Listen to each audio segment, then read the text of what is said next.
Hey Ernest, what's going on? No life and another day. It's a typical Oregon day here, nice and cloudy. How about there in Texas? I haven't been outside yet, so maybe I'll tell you later. Been too busy doing stuff. Got a lot of stuff coming down the pipeline, so I'm super excited to chat with you today. I know we've got our entire company's watching, as well as we've got some people on decks as well to potentially chat with us as well, and we've got folks hopefully will show up in the comments as well. It's going to be our first time doing this, so we're going to just see how this goes, and hopefully we learn a thing or two, and hopefully it's going to be some fun. But I'm going to help guide this along as well, and hopefully learn from you as well, and should be a cool time. So maybe we could get started by just thanking everyone for joining, who's going to be here or who's watching this on recorded. My name is Ben Tiglar. I'm the CEO of DataTel, and Ernest. I am Ernest Murray. I'm the CISO of DataTel. Cool.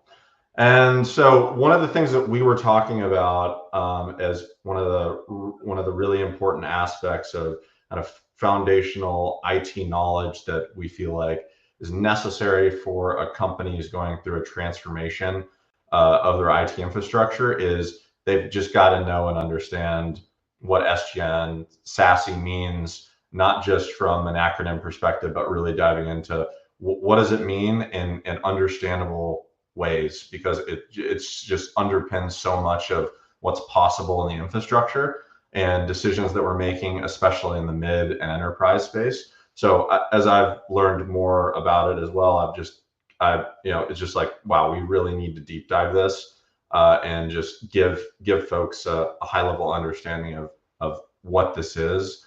And so yeah, where do you want to start, Ernest? Well, connectivity has changed so much over the years, right?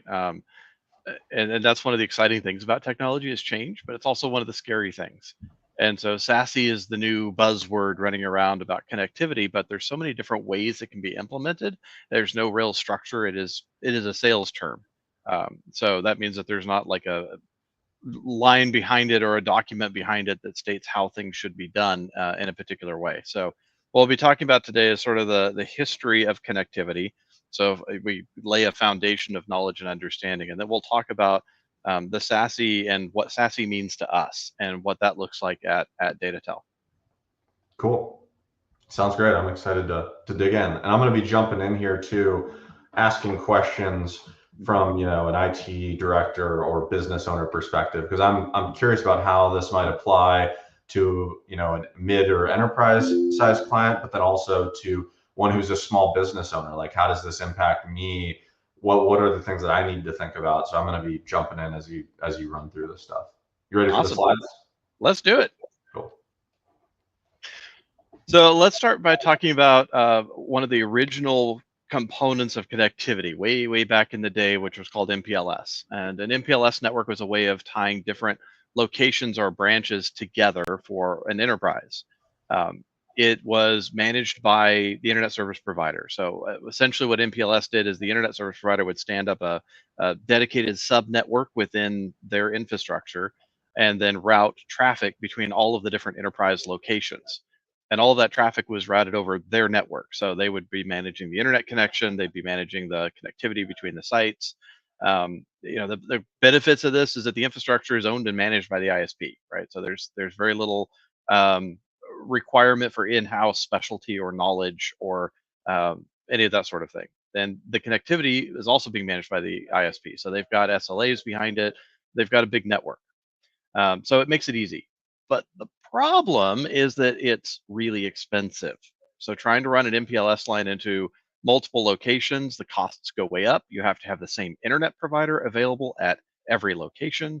Um, and the traditional MPLS network was unencrypted. So all of your data traveling between locations, uh, if somebody happened to intercept that or be able to get in the way of it, they could gain access to your infrastructure. They could get into your network very easily. The other problem is that it doesn't do any firewalling that it had was based on either your firewalls that you had on premise or whatever limited options the ISP had, which meant that it wasn't scanning secure traffic, it wasn't scanning anything that was SSL traffic, because it was just passing that traffic through. There was no way to deep dive into it. So Yep. So can you go back to that slide? So when I think about the management aspect of an MPLS network, what's the differences? Like, what's the old It's state look like? the management side of it. The way it's delivered to the premise is just an Ethernet plug. You plug your network into that network, and you're live. So in most scenarios, the MPLS network was nothing more than just a standard layer 2 network that was provided between all the locations, and you could manage your own routing and your own setup. But it was the equivalent of having a cable dragged between each of your locations from a management perspective. So very easy. Okay, cool. Thanks. Next is SD-WAN, or software-defined WAN, and this is the popular one now. This is what you're going to find most ISPs offering as a managed option, is a managed SD-WAN option. You'll find a lot of firewall vendors that have created their own SD-WAN solutions. The benefit of SD-WAN is that it eliminates the restriction of a single ISP. You can now use any internet service provider. And traffic between the sites is now encrypted because it's just running over standard internet. There's no internet service provider centralized layer. Now the downside of running with SD-WAN is that there's no SLAs in place. So your internet service provider is traditionally just providing a standard business circuit, and then you're running your traffic over that. And also, there's lots of overhead because of all the encryption and all the additional packets that you're sending in order to ensure the connection is encrypted and secure, and creating that tunnel between the locations. Your bandwidth and access to bandwidth drops significantly. Um, and again, it depends on your own internal routings. Now, in this case, it gets a lot more complicated because you have to set up your own hardware or find a vendor who's managing that hardware.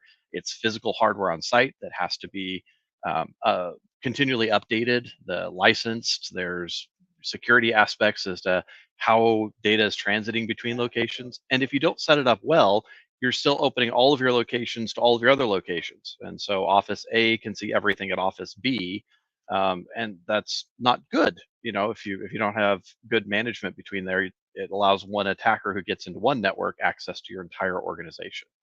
So segmenting is a lot more difficult, and all of the management in this scenario lands squarely on the shoulders of the company that's implementing it. So I'm curious about so you mentioned ISP, and for those who don't know, ISP is Internet Service Provider or carrier, right, of the world. Mm-hmm. They're the ones who have the fiber in the ground and are allowing us to transport this vast amounts of data. Can you talk about like the incentives because what I've seen is these carriers are also selling SD-WAN managed, right, as a service. Mm-hmm. Can you talk about like the incentive set around that relationship? And I mean, we've just been seeing it a lot more, right, packaged in with your internet, right? And so typically what they're doing is they're providing physical appliances on site that are then managing or creating these virtual connections between locations. So all they're doing is providing you with a piece of hardware that you're plugging into the internet connection, and then they manage it. So that's really the incentive wise, that's what they're getting paid for, is to help provide some of the upkeep and management of the hardware itself. Got it. Okay, cool. On both MPLS and SD-WAN, they're connecting physical locations to another physical location. So your remote users always have to use a VPN, or virtual private network connection, in order to get access to resources on that network. And so that means that if you've got a laptop that's at home or sitting at Starbucks or wherever you might have a remote user, in order for them to get into your network, in order to get access to your files, your infrastructure, your software programs that are hosted on that SD-WAN or MPLS network, they have to open a piece of software and turn on a VPN. Now, the challenge with a standard VPN connection, the benefit, of course, is you can access your files. But the downside is how that traffic runs. So anytime that the computer makes a request for traffic, that traffic's running, let's say for a website, that traffic has to run down, hit your local firewall or your local routers, and then it hairpin turns back around and goes out that tunnel in order to get to the internet. So this bandwidth here on this particular segment of the tunnel between the internet and your on-premise location is being double utilized every time that they're requesting an internet connection or a website. So this is drastically reducing the amount of bandwidth available to you, and it's creating a lot of latency because this is also your highest point of latency between the internet and your local connection. So generally, it makes for a very poor user experience, and it means you've got to have much faster internet connections on premise. Now, there are split tunnel where you could have traffic just go directly out to the internet and only route your internal traffic over the tunnel, but then there's no security, right? There's no firewall here. So if they're visiting bad websites or they're downloading bad files, it depends on what security software is on this local device in order to secure it. It's not running through whatever corporate security infrastructure that you've put in place. So is this why, like, at least from a end user perspective, it feels like VPNs have gotten a bad rap because from a user experience, it just stinks. Like things take a long time. It's difficult to load. Is this what's driving that? It is. It is. And imagine if you're working for a company on the West Coast, but your office and where you're located at home is on the East Coast. Your VPN tunnel and all of your internet traffic is routing all the way across the country to the company, and then it's routing back out to the internet, and then having to go back to the company and then come back to you.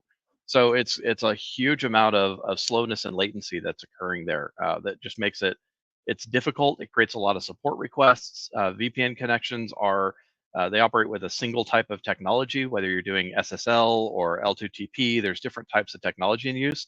You choose one of them, and if whatever network you're on blocks that type of technology or slows it down, you can't get your VPN connection to work. So it's just complicated and stressful for everybody involved. Makes sense. Yep. And that brings us to modern connectivity. So SASE stands for Secure Access Service Edge, and it takes the benefits of your MPLS, which we loved the concept of it being managed by somebody else. We love the concept of the network existing at the core. It exists on the internet. It exists outside of our physical building. So it takes all the benefits of that. But we also like the SD-WAN concept, right? Of our locations and our users and our traffic and everything being on premise, being able to use any internet service provider that we want, of it being having that flexibility.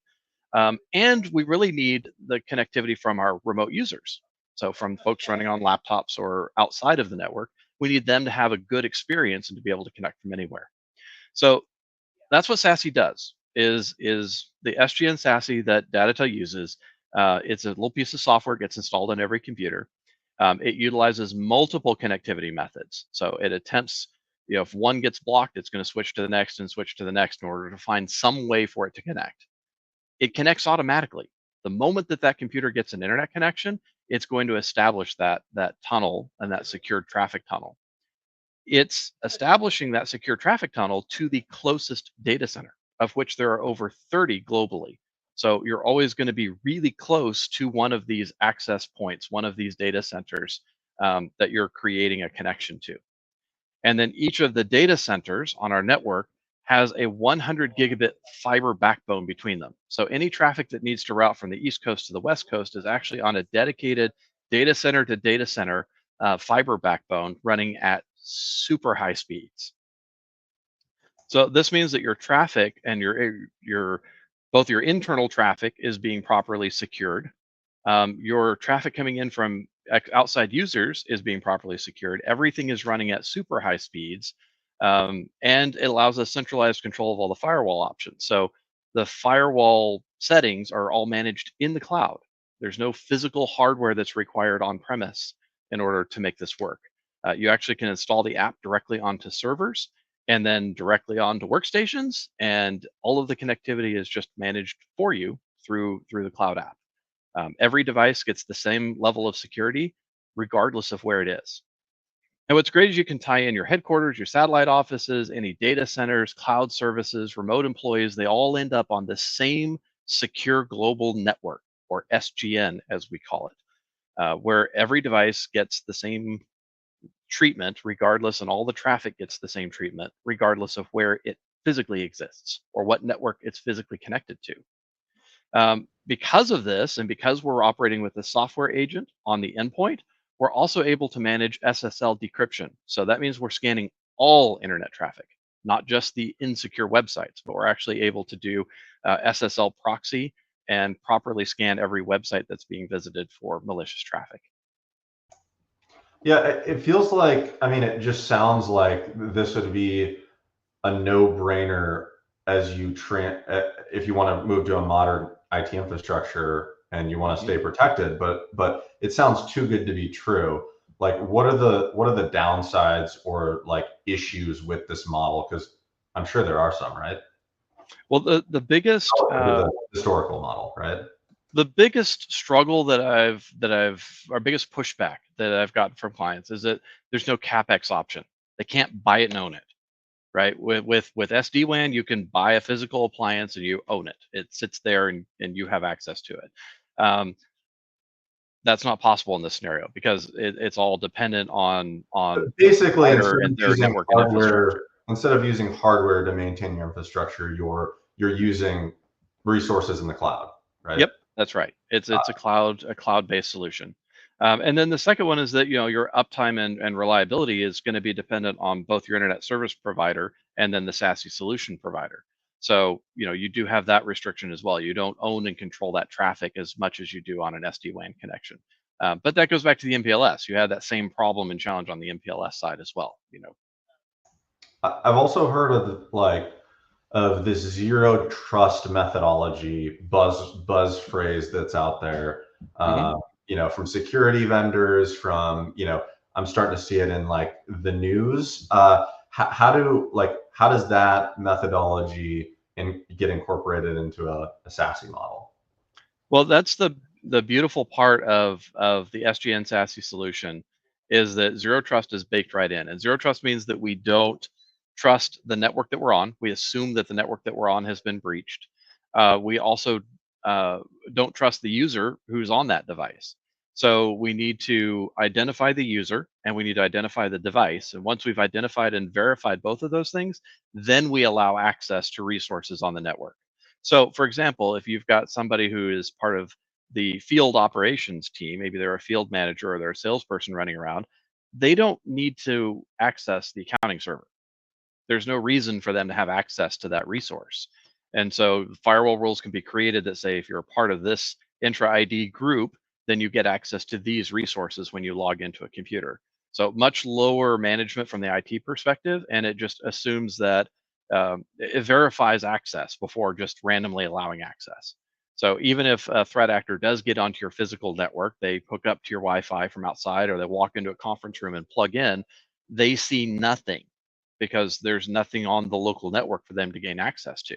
And even if they gain access to a computer, unless they get the user's credentials, they're still not going to be able to gain access to anything. And when they do, only the resources that that user has access to. So it drastically reduces your threat profile. And it's something that the federal government's starting to push out to everything within government. They've given a deadline for getting zero trust implemented on the government side, and that's going to end up coming down to the private side in the near future. Got it. Makes sense. We did have a question from Doug. He said, please elaborate as to why no CapEx and why this is a challenge from a business perspective. I think we all get like that. If you don't need the hardware locally, then you obviously don't have to pay for that. But businesses, especially once they get a certain size, they like the CapEx model. Can you shed a little light on that? It depends on the organization. Older organizations prefer CapEx. They prefer a one-time spend and be done with it. They don't like OpEx. But the modern connectivity world and everything's moving in that direction, right? Your office license that you used to be able to buy and put onto a computer is going away. You have to get a license now in order to use it. Even Microsoft's requiring online accounts in order to set up new computers. Like everything's moving to this operational philosophy of OpEx instead of CapEx. So I mention it as a challenge, just because organizations, especially older organizations or organizations with uh, with boards of directors or higher ups that don't understand this transition between capex and opex, can run into challenges trying to get this implemented. Got it. Yeah, we've definitely experienced that, especially on the hardware side for, as we sell hardware to small businesses and then also to larger organizations. And you see that CapEx mindset come in the larger the organization gets. And Yeah, they want it because they want to be able to put it on their books and write it off. And there's some tax benefits there rather than an operating expense lasts a long time. They can't write it off up front. So there's some financial preferences going on in there. Do you think that that mindset is potentially preventing the transition to a modern cloud infrastructure right now, like at the enterprise level, or you think they're still executing on that? I just think it's something for us as MSPs and IT providers to be aware of. That is something you're going to walk into. That is a challenge that exists out there, and it is something that is challenging for the adoption of these types of modern connectivity. Got it. Okay. So, and then I guess maybe you can refresh on, ultimately it sounds like the idea here is you're kind of replacing some of the local hardware that's typically needed on site. Can you walk through what that looks like and why that's important? Well, the beauty of this architecture is that we don't care what the on-premise network looks like or what the edge protection looks like or any of that. So you can get away with a basic internet router at the edge of your network for smaller networks, and for larger ones, just need to make sure you still have a firewall that's preventing inbound traffic. Right, you're doing your basic defenses, but because we're securing things at the endpoint level, you don't need to have robust, fully managed on-premise infrastructure that's securing your local network, because we're assuming that your local network's already been breached. That's the way that zero trust works. Yeah, and so we also have another question here from Dave. He says, does the nature of this solution, oh, cool, I can throw the question up here. Does the nature of this solution enhance things as far as compliance is concerned? And he's thinking things like HIPAA, high trust, other compliance models that, enterprises are going to have to meet or exceed. Yes, and the beauty of DataTel's SGN solution specifically is that it not only wraps together just the SASE component, it's not just connectivity, but it's also bringing together SIEM and threat detection, EDR, next generation AV, managed extended detection and response, which is a 24/7 SOC, and then land zero trust and internal segmentation. So it's bringing all of these different components together to drastically enhance security, lower insurance premiums, et cetera. This checks a lot of boxes for those who are striving or who need to meet certain compliance requirements. This takes a large chunk out of that complexity. Got it. And so it's almost like instead of doing it, you're going to have to manage it some way, right? You're either going to Yes. manage it in another spot or you're going to manage it through the solution. And then, by necessity, you're solving the problem as well from a compliance perspective, it sounds like. Okay. Exactly. Yep. Yep. And on top of, not only are you addressing the compliance concerns, because right, you could go out and get a different EDR somewhere else, you could go out and get a different SIEM somewhere else. The benefit of having it all together is that we're able to analyze everything that's happening from both the connectivity side as well as an endpoint side, as well as your cloud services. So we're able to look at, hey, this email came in and this user clicked on this link and went to this website. And then we had this suspicious login from another location that accessed their account. And we're able to track all of that stuff across everything in a centralized location, because of the way that the solution is put together, because we are managing all of that through one centralized location, and then we're tying in third party feeds like Azure and Entra ID and Google or Dropbox or whatever third-party applications might be out there that the organization utilizes. We're able to bring all of those logs together and analyze them together for threats. Yeah, and what about, I guess the idea of unifying under one platform, it seems amazing from like an implementation perspective, from a management perspective, like I'm sure data visibility perspective, like responsiveness, right? But then I assume that that's a positive, right? Because a lot of Yes. historically we've had a lot of these individual vendors taking You have one to go specific. there to see what's happening on the endpoint, and you got to go here to see what's happening on the network, and you got to go, over here to see what's happening on your servers. So traditionally, these are all segmented, and they're not being analyzed together. Or if they are, you can get a seam that you're dumping all the data into, but it doesn't know how to look at all of that data for active threats, right? Because it's not designed to work together. It's just reading the data and dumping it into a place, and if you happen to go look at it, great. But historically, SIEM has been utilized for going back into the history and saying when this breach occurred, what else happened around that time, rather than proactively looking at it and getting ahead of it. We're able to create detection rules that are watching all of these things and watching for detections between all of these things because of the centralized nature of it. So, I mean, this feels like an amazing product for an enterprise, right? So, like, I could totally see larger enterprises, hundreds, thousands of employees. Like, this is probably something that is on every board of directors conversation list, just in terms of what are we doing to protect ourselves, right? But then, as you go smaller in terms of the company size, like, what do we see? Like, say like under a typical family run business at 75 employees, do they have access to this? Like That's the what are the beauty of this typical company? solution.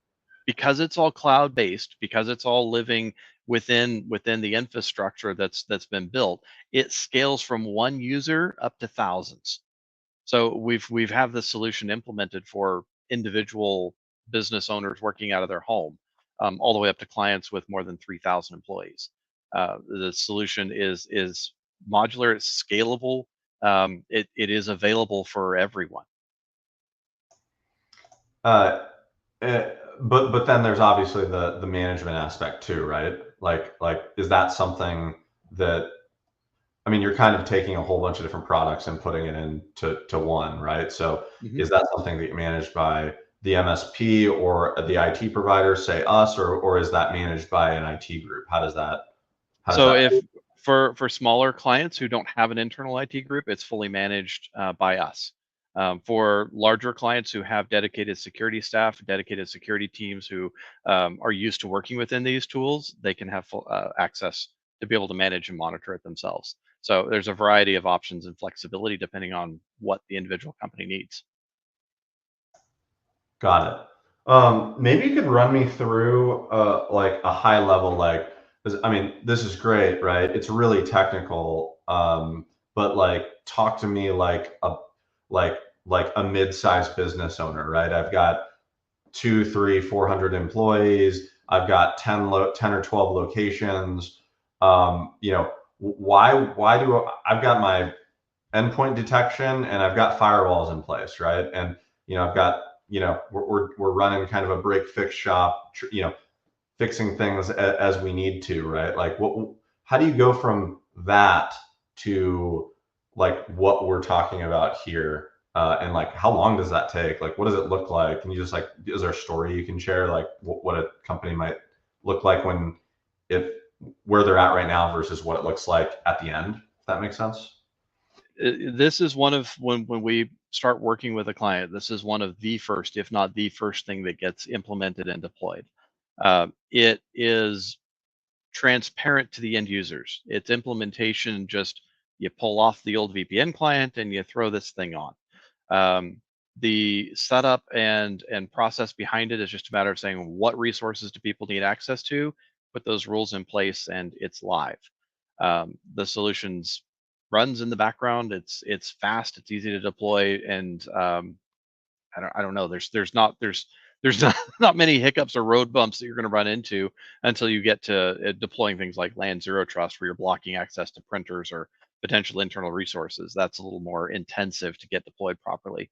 But the rest of it is all back-end stuff that can happen very, very quickly, regardless of the size of the company. Got it. So it's easier to deploy for companies that don't have a lot of physical infrastructure already, because it's Even just if you have physical infrastructure, it doesn't matter. We've got a large client who has their own data centers, and so one of the first things we did was stand up VPN tunnels to their data centers so that users could continue accessing those resources, and then started deploying the endpoint agent.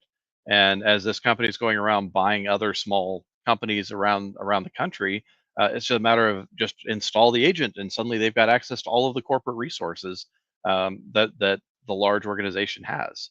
So it makes it very simple for them to the old way of doing it, the way that it was happening before we started working with them, was buy an organization, go on site, have to deploy all new switches and access points and physical firewall hardware, and then have to establish a connection back to the SD-WAN, which then opened up the entire network for everybody to have access to everything, which creates a huge security vulnerability because this is a new company that they don't know what their security posture is or what threats might be running around on a network that was just open to the entire organization.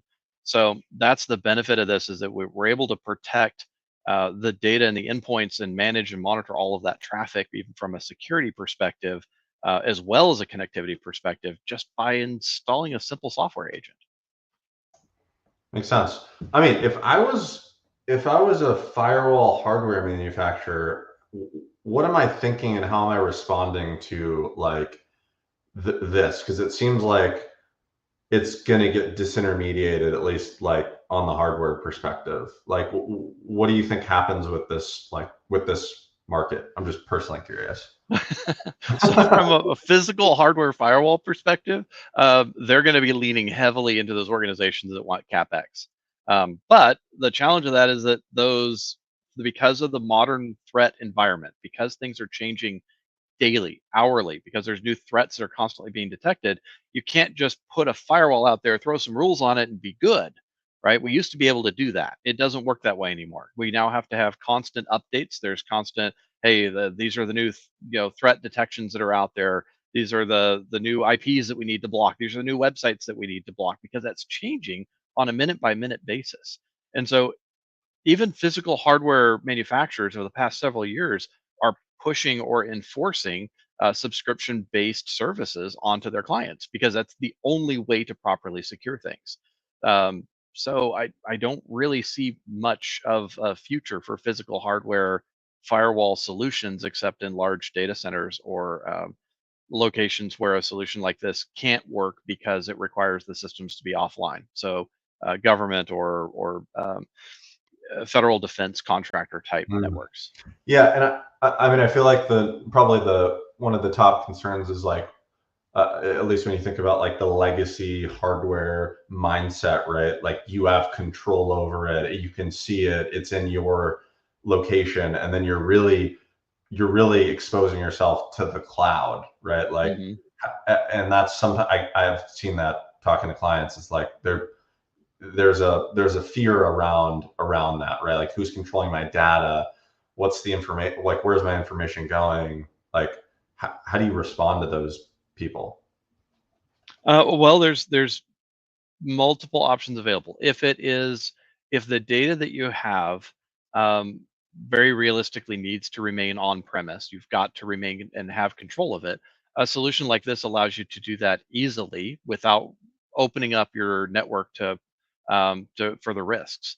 Right? You can still have an on-premise server with your data on it that this agent provides access to. And in fact, in some industries, that's still required, because especially if you're dealing with architecture, you're dealing with large CAD files, large drawing files, or if you're dealing with video editing, you can't be accessing those things in the cloud and downloading them to an endpoint.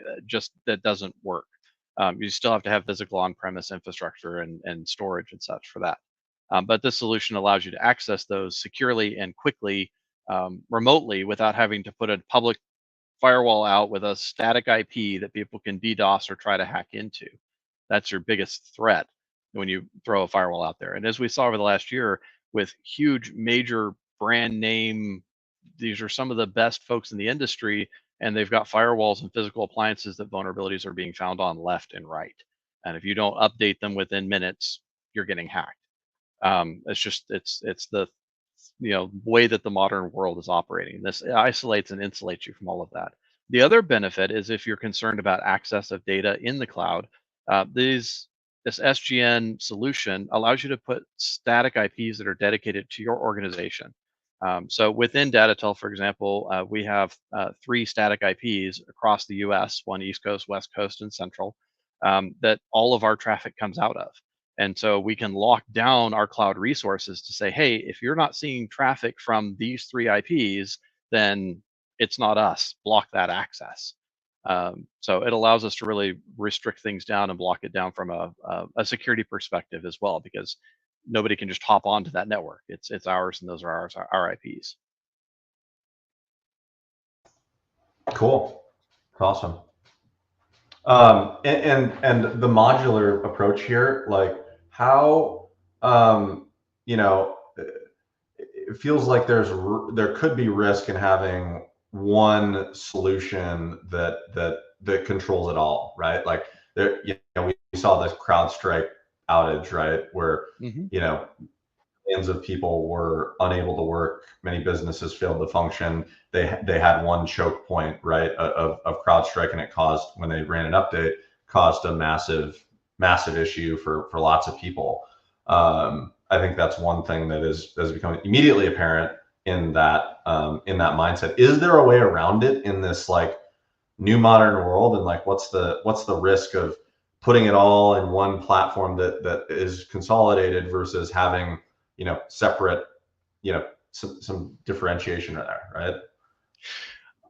I'm not going to dive too deep into the CrowdStrike thing. I could. I'm not going to. What I will say is that the way that the software, the way that software is written is unique, and even Microsoft's implemented things to try and prevent software vendors from doing what CrowdStrike does in the way that they run their updates. It should not be possible for a modern software solution to crash a system at a root level the way that that one did, at that driver base level. Should not be possible.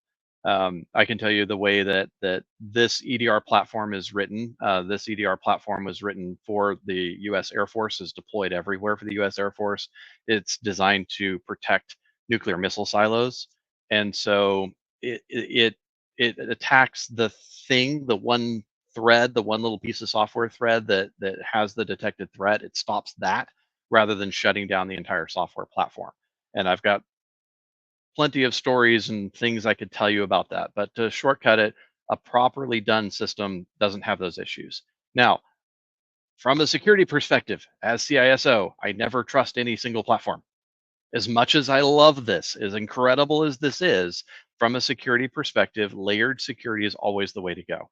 So in addition to deploying this, we also keep Windows Defender turned on the endpoint, and we're tracking and logging everything and all the detections that Defender has from a centralized location without requiring the Defender for endpoint licenses that Microsoft requires to centrally manage it.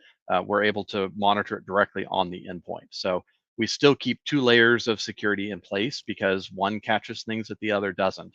And even with we've sent this out to red teams to have them test it and have them do penetration testing on our solutions.